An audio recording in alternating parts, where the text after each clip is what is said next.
gostosa. Ele falando coisas lá do Rio, da pintura do Rio, a gente aqui de São Paulo. Foi muito bom. E outras coisas gostosas também. Nós ficávamos, isso meu pai já deve ter contado, quando íamos para Paraty, no hotel, restaurante daquele checo, iugoslavo, o Júlio. Mas era uma simpatia o Júlio, ele gostava de pintura. Então a gente ia para lá que a gente não precisava pagar a estadia, ele aceitava quadro como pagamento. Então o hotel dele era cheio de quadros, e era um museu. E para ele era bom, porque muita gente se hospedava lá, atraído também pelas pinturas, né? E a esposa dele fazia uma comida muito gostosa. E aquela mesa cheia de... Ele tinha um bacião de madeira, assim, entalhada, mas repleto de frutas da região, né? Aquilo era um... Então, nós estávamos lá no restaurante, hotel lá do Júlio, e estava um tempo fechado, não dava para pintar ao ar livre, né? E o Adam Endler já foi para o lado de lá, grande figura, grande homem, sujeito muito respeitoso, amoroso. E ele tinha uma pintura fantástica, eu adorava a pintura, eu ficava olhando e me deleitando com aquilo. E qualquer coisa que ele fazia. Então não dava para sair para pintar. Ele armou a caixinha de pintura ali, pegou uma cadeira de palha, parecia aquela que o Van Gogh tem lá, cadeira de palha, colocou lá um prato com uns peixes, né? E pintou um belo quadro. Mas ele tinha um colorido, ele era uma pintura já passando, já inspirado, eu acho, no Van Gogh, mas já entrando mais no expressionismo alemão, né? Inclusive ele era alemão. Eu lembro até hoje, essa imagem daquele quadro está na minha cabeça, tão bom. Salvador Santisteban, um grande pintor, e ele ia nessas viagens, e nós estávamos em Paraty, e meu pai estava sentado na cama do quarto, e tem aquelas janelões de Paraty, aqueles janelões, todo trançadinho de madeira, né? É uma tela de madeira trançada, assim. E daquela tela entrava uma luz bonita, assim, no quarto. E o Salvador Santisteban viu meu pai ali, visualizou um quadro. Ele falou: Zequeto, espera aí, você vai posar para mim que eu vou pintar um quadro aqui. Ele pegou uma tela 40 por 50, olha, em coisa de uma hora e meia, ele pintou um quadro maravilhoso, com aquela luz entrando naquela janela quadriculada, e com a figura do meu pai de lado. Meu pai tem esse quadro até hoje. É impressionante, eu olho para o quadro, eu lembro direitinho de Paraty daquela época, e meu pai está perfeito ali, né? Ele era rápido, e outros, falando em rapidez, o Zorlini, é impressionante também a facilidade que ele tinha de rapidamente ele captar uma paisagem.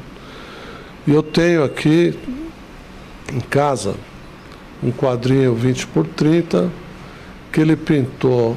Aliás, desculpa, esse quadro está com meu pai. Ele pôs na parede dele. Ele tinha dado para mim, eu passei para o meu pai. Ele pintou rapidamente. Está o meu pai pintando, está o Pelegata pintando. E tem um terceiro pintor que eu não lembro na época. Está o mar no fundo. Mas é impressionante a rapidez, e você olha para os três pintores de costas e você sabe dizer quem é quem ali. Quem conhece? Achou? Agora é uma pergunta assim de ordem genérica, mas muito importante. Em sua opinião, quais são os melhores pintores brasileiros? Bom, muitos talvez não sejam nem tão conhecidos, né, mas dos conhecidos. Eu adoro aquele pintor Eu não sei se ele é do Rio, mas pinta marinhas. Não, é que está aqui aqueles quadros que a Pinacoteca tem, pintores que fizeram os arrabaldes de São Paulo. Ele veio para São Paulo, pintou alguma coisa aqui. Mas o quadro que eu vi na Pinacoteca é uma cena do Rio. Eu gostei demais. Eu gosto do Volpe, primeira fase. Há pouco tempo eu fui na Oca, era uma exposição do Picasso, e tinha lá uma sala reservada a pintores brasileiros. E por incrível que pareça, de todo o trabalho que eu vi na Oca, e eu gosto daqueles do Picasso da primeira fase, mas o que eu mais gostei foi uma manchinha do Volpe, pintada em Itanhaém, que ele deve ter pintado no joelho ali na caixinha. Então, esse tipo de pintura, essa pintura feita ao vivo, no instantâneo ali, que a gente chama de manchinhas, é o que mais me mexe no meu coração. Os grandes pintores brasileiros são quadros, não são os pintores, é certos quadros que eu adoro, né? Tem um do Oscar Pereira da Silva, que eu derreto quando eu estou na frente desse quadro. O quadro está no Museu Paulista, no Ipiranga, que é uma cena de odaliscas, né? Mas ele tem um colorido, ele tem uma qualidade, né? Que eu desenho, Almeida Júnior, quadros maravilhosos na Pinacoteca. Um quadro que eu admiro demais pela dificuldade e pelo resultado, que é o quadro da Independência, né? Que é do Pedro Américo, maravilhoso. O irmão dele, eu vi quadro muito bom do irmão dele, Aurélio de Figueiredo.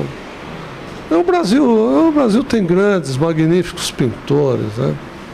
O Victor Meirelles, eu vi o quadro, eu tive essa oportunidade, foi exposto aqui em São Paulo, o da Primeira Missa. É um quadro que a gente fica extasiado na frente dele. Você conheceu o Roberto Stavoli quando você acompanhava seu pai nessas saídas para o Parque Dom Pedro e outros lugares. E a turma achava o Roberto Stavoli muito irreverente. Isso é verdade? Ele tinha, na época, seus 17, 18 anos, eu tinha 10, então eu não captei muito essas nuances, né?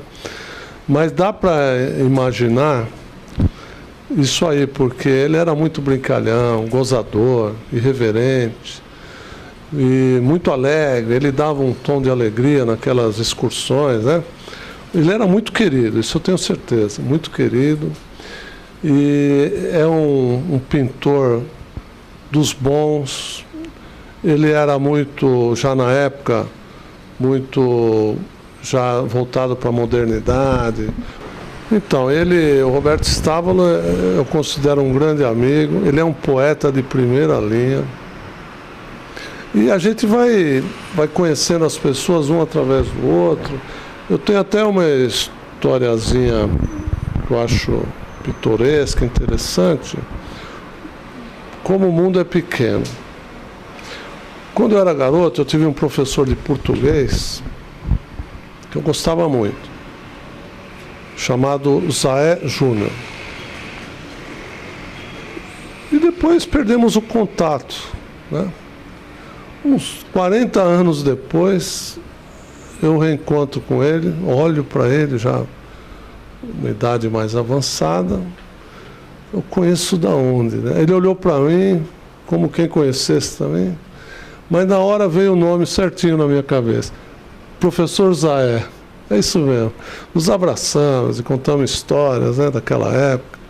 Aí eu fiquei sabendo que ele também pintava, que ele é um grande escritor, poeta, que fez novelas aí para a Rede Tupi na época, escreveu novelas, contos. E o mais interessante, era um grande amigo do Roberto Stavoli, né? Então, formamos, depois de muitos anos, novamente uma amizade, E parece que o mundo vai, né, fazendo as coisas para as pessoas se reencontrarem. Só pode ser isso. Para os jovens pintores, eu posso falar o seguinte: não me acho, nunca me achei um professor, sou um aprendiz. Mas eu vejo de uma forma assim: pintura é diferente de desenho artístico, de publicidade, de desenho em parede, todas essas outras expressões da arte do desenho. A pintura é uma coisa única, porque ela independe do perfeccionismo da coisa, da beleza do desenho, né? De agradar à primeira vista ou não. A pintura é um sentimento da alma colocado numa tela. Então teve grandes pintores que colocaram grandes sentimentos ali, que não ficaram conhecidos, não ficaram famosos, nem gostaram do trabalho deles. Mas ele foi um grande pintor, porque ele pôs o que era dele, que saiu de dentro dele, é uma expressão da alma. E a gente deve ver a pintura assim, uma expressão da alma, né? Mesmo quando o pintor vai fazer, vive disso como eu, e procura fazer coisas que também agradem ao público, né? Mas eu jamais deixo de colocar no quadro aquilo que eu gosto. Eu dei sorte porque o que eu gosto, muita gente gosta, então eu vendo meus quadros. Mas o pintor gostar de uma coisa e fazer outra só para comercializar, para vender, vai ficar algo sem alma, sem substância, e que não vai ficar para a posteridade. Então, eu estava comentando que eu vi um quadro do Volpi, que era uma manchinha, e que eu quase chorei. Porque ali eu não vi só o quadro, eu vi ele ali, a figura dele, pintando aquilo, né? Pintando com sentimento de um lugar que ele gostava, que eu também adoro, que é Itanhaém. Então, quando o pintor consegue colocar na tela esse interior dele, ele se dê por satisfeito, que é a finalidade da pintura, né? E pintar muito, porque nem sempre você vai conseguir pôr para fora, pôr na tela aquilo que você realmente sente. Você precisa treinar, precisa desenvolver a técnica, né? E a técnica, não fique preocupado com os outros, faça aquilo que você gosta. Porque se você fizer uma coisa que ninguém fez ainda, ótimo, você vai ter uma técnica própria, que é muito importante para um pintor, né? Agradeço a presença de vocês, agradeço essa oportunidade de falar de pintura que eu gosto, passaria horas falando de pintura. E um grande abraço a todos. Bom, a entrevista foi satisfatória, quase completa, porque o Marcos, evidentemente, não tem a memória de tudo aquilo que ele passou em matéria de pintura. Então, estamos encerrando esta conversa informal e agradecemos ao Marcos e seus familiares por tudo, e que ele, como é um pintor que vive de pintura, que tenha sucesso com seus quadros. Obrigado.